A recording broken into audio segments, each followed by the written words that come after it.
For many families in Nepal, securing a cooking gas cylinder has become a test of patience. Consumers are spending hours in queues as retailers struggle to meet the demand, while authorities insist there is no shortage of supply. Nepal's Oil Corporation says the country receives around 52,000 metric tons of liquefied petroleum gas every month, higher than the estimated monthly demand of 42,000 to 45,000 tons. But consumers say the numbers do not reflect reality. अहिलेमा दिएको तथ्याङ्क हेर्नुहुन्छ भने हामी 60,000 million gas ल्याउँछौँ भन्छ, हाम्रो capacity भन्छ 46, 47, 48,000 भनिरहेको छ।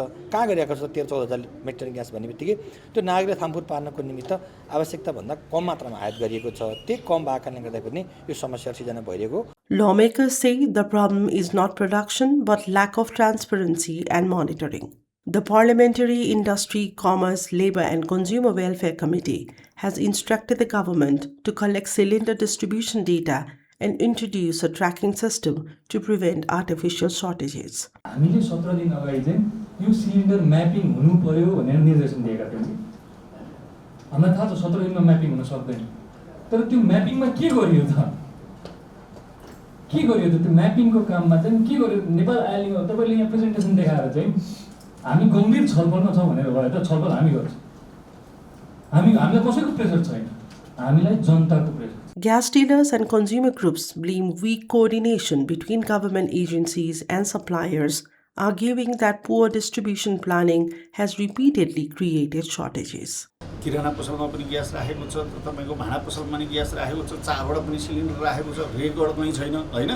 यसलाई समाधान गर्न सकिन्छ भनेर वास्तवमा चाहिँ सरकारले एउटा योजना बनाउनुपर्छ। Officials, however, say consumer behavior is also contributing to the disruption. The Secretary of the Ministry of Industry, Commerce and Supplies claims some households are storing more gas than necessary, putting pressure on the supply chain.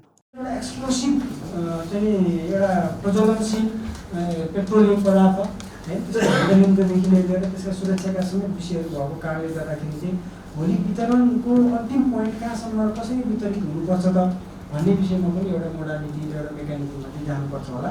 नि सरकारले चाहिँ हामी gas refill गर्यो बजारमा पठाएका छौँ हामीले राखेका छैनौँ भनेर मात्रै यसमा शुभ पाउने अवस्था छैन। मलाई हजुरहरूलाई मेरो अनुरोध पनि छ। With demand, supply and public experience telling different stories, Nepal's recurring LPG crisis has become less about availability and more about how effectively the country manages distribution.